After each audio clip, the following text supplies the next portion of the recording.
Olá, meninas e meninos, mais uma aulinha e hoje é a pedidos. Alguém me pediu para falar sobre o cangaço, sobre o lampião. É um assunto, né, que eu nunca abordei nas aulas, né? Então, o que foi o cangaço? Foi um movimento social do século XIX e XX lá no Nordeste brasileiro. Demorou muitos anos para ser exterminado, vocês vão ver. Bom, mas o que é cangaço? Cangaço vem de canga. Canga é uma peça de madeira usada para prender uma junta de bois ao carro ou arado, o carro de bois ou arado. Aquela peça de madeira, né, que prende os bois, a junta de bois, com o carro ou o arado, tá? Bom, daí vem o nome cangaço, vem de canga. Houve vários líderes do cangaço, tá? Mas o mais famoso, todo mundo sabe, foi Virgulino Ferreira da Silva, vulgo Lampião, tá? Bom, em 1834, o termo cangaceiro já era utilizado para se referir a um bando de camponeses pobres que habitavam nos desertos do Nordeste brasileiro, vestindo roupas de couro e chapéus. Carregavam carabinas, revólveres, espingardas, facas longas e estreitas, conhecidas como peixeiras, porque eram usadas para limpar os peixes, né? Então essas facas ficaram, até hoje, são as peixeiras, tá? Bom, eu vou falar da evolução do cangaço. Então, desde 1834 já existiam esses grupos, né, de camponeses que faziam besteira lá no Nordeste, tá? Bom, agora eu vou falar da evolução do cangaço. O primeiro, acredita-se, que foi em 1751, 1751. E acredita-se que o líder era chamado Cabeleira, lá na Mata de Pernambuco. O nome desse cabeleira, era José Gomes. Então, esse também já andou lá fazendo das suas. O segundo cangaceiro também conhecido, depois dele, foi Jesuíno Brilhante, que agiu por volta de 1870, entre Rio Grande do Norte e Paraíba. Mas Lucas Evangelista, para muitos historiadores, teria sido realmente o primeiro cangaceiro. Em 1820, porque os outros foram assim, preliminares, vamos dizer assim. E agora, realmente, segundo os historiadores, realmente o primeiro cangaceiro surgiu em 1828, tá? Lucas Evangelista agregou um grupo nos arredores da Feira de Santana, tá? Eles ficaram atuando durante 20 anos. Esse grupo foi agregado em 1828 e em 1848 ele e sua quadrilha foram presos, tá? 20 anos agindo na população da Feira de Santana, fazendo assaltos e fazendo misérias lá no Nordeste. E o último, vou falar do principal, e o último que acabou realmente com o cangaço foi Corisco, que foi morto em 1940. Vou falar sobre esse Corisco e vou falar sobre o chefão dele, tá bom? Bom, mas eu falei, vocês viram, né? Até chegar no Lampião, teve vários antes dele, né? Mas realmente o mais famoso, o que ficou na história foi esse chamado Lampião. Mas por que Lampião? Por que o nome de Lampião? Acredita-se, isto é, uma das versões mais aceita é que ele costumava atirar seguidamente com as suas carabinas, iluminando com seus tiros à noite. Daí esse apelido. Ele atirava e ficava tudo iluminado por causa dos tiros, então ele ficou apelidado de Lampião. Então, o famoso Lampião, cujo nome era Virgulino Ferreira da Silva, foi conhecido como o Senhor do Sertão, o Rei do Cangaço. Ele atuou durante 2 décadas, de 1920 e 1930, praticamente por todos os estados do Nordeste. Começou muito jovem, sua vida criminosa, tá? Para as autoridades da época, Lampião era o símbolo da brutalidade e o símbolo do mal. Era uma doença, entre aspas, que precisava ser extirpada, tá? Bom, mas vou falar da vida do Lampião. Aos 21 anos, Lampião trabalhava como artesão, quando tinha 21 anos. Era alfabetizado e usava óculos para leitura. Isso incomum, muito incomum na época. Sabe por quê? Porque ele morava numa região muito pobre do sertão.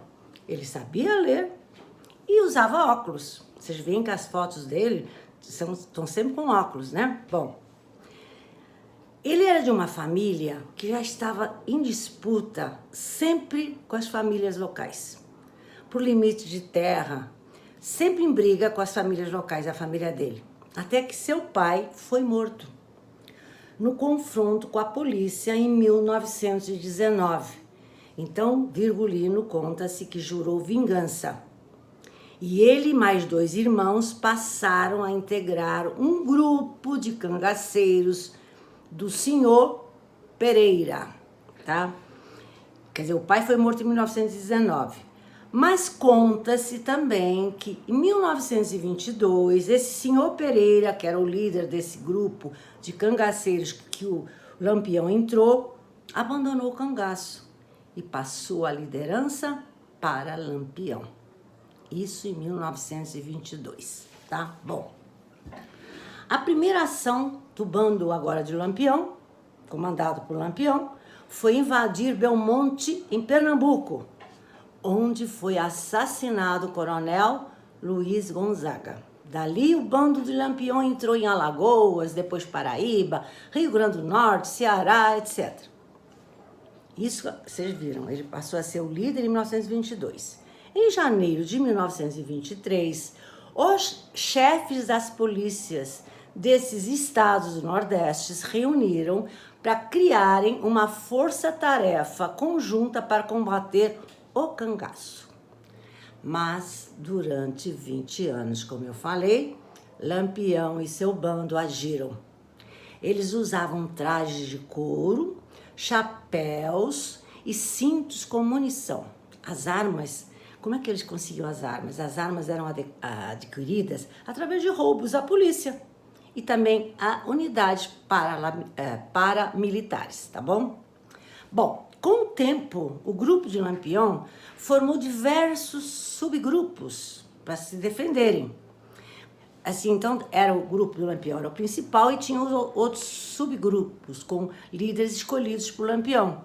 Corisco foi líder de um desses subgrupos. Eu vou falar desse Corisco depois. Bom, todo mundo já ouviu falar, né, de Lampião e da Maria Bonita. Quem era Maria Bonita ou Maria Déia?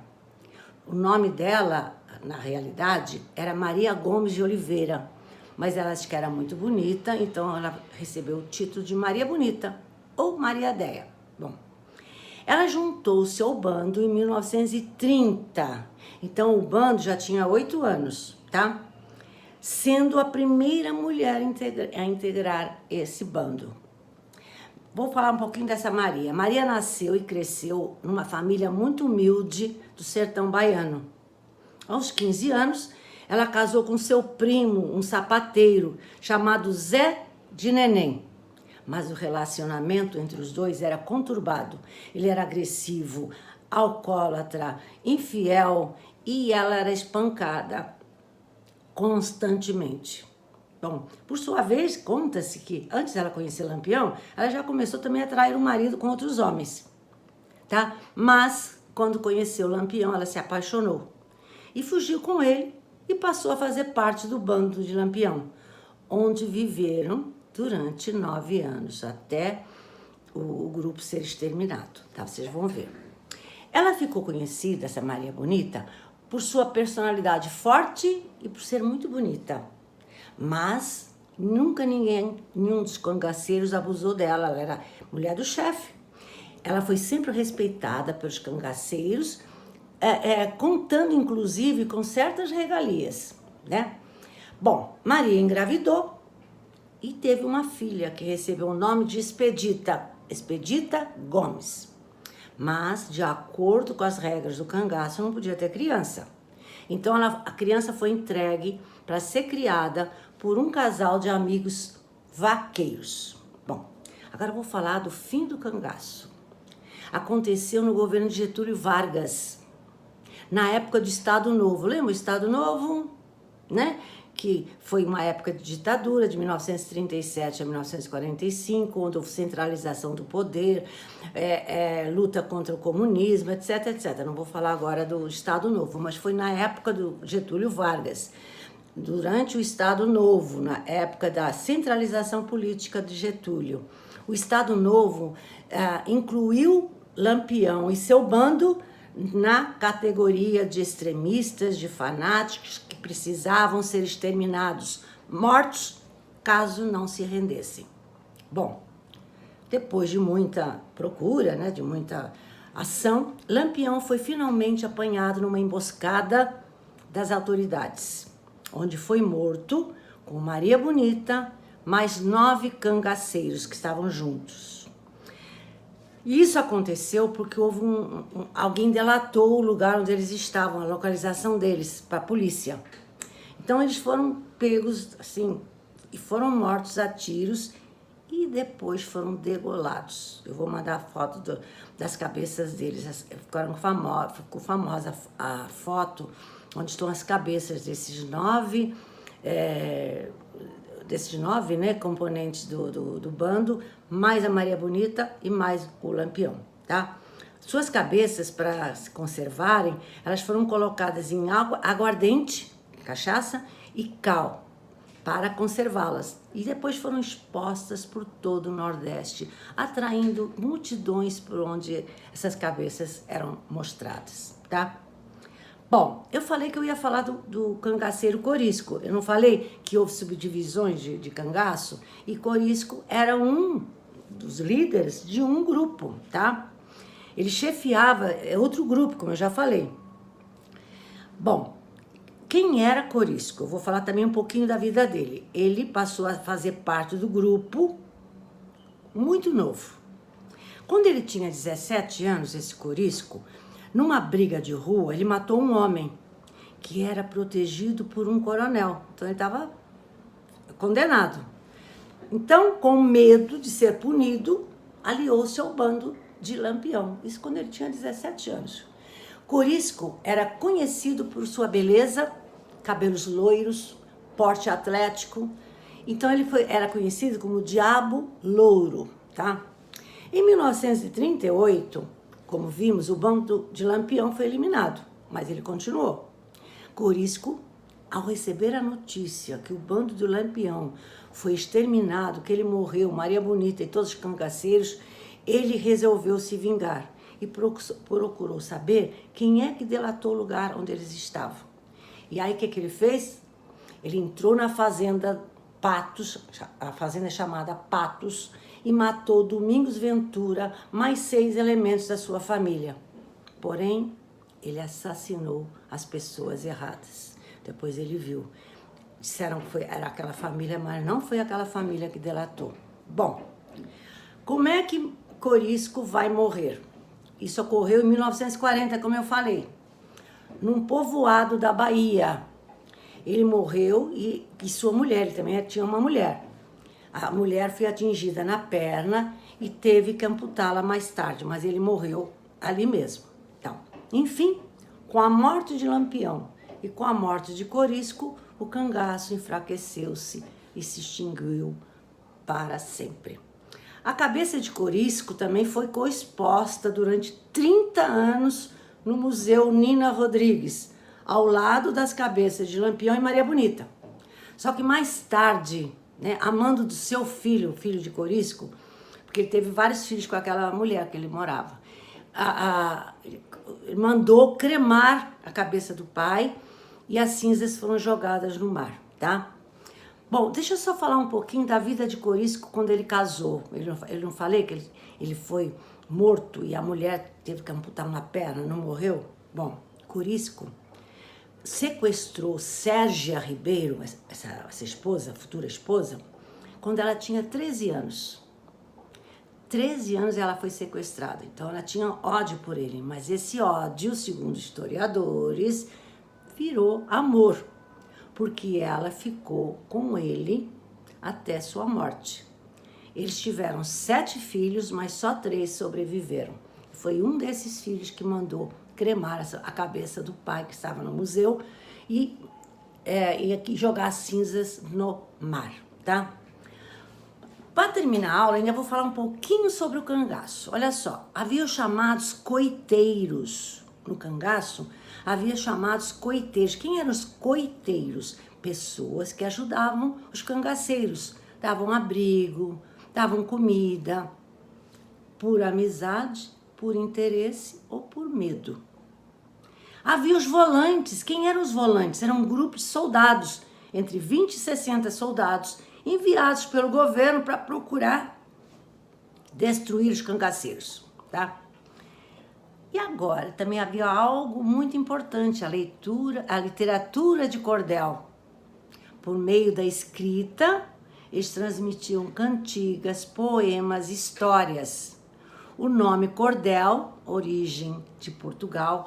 Cordel vem de Portugal, o nome é origem. O que era cordel? Eram livretos, antigamente expostos em cordéis, como roupa no varal, tá? Então, um dos temas da literatura de cordel é sobre o cangaço. Tem muita literatura de cordel sobre o cangaço, onde o cangaceiro é retratado como herói, tá?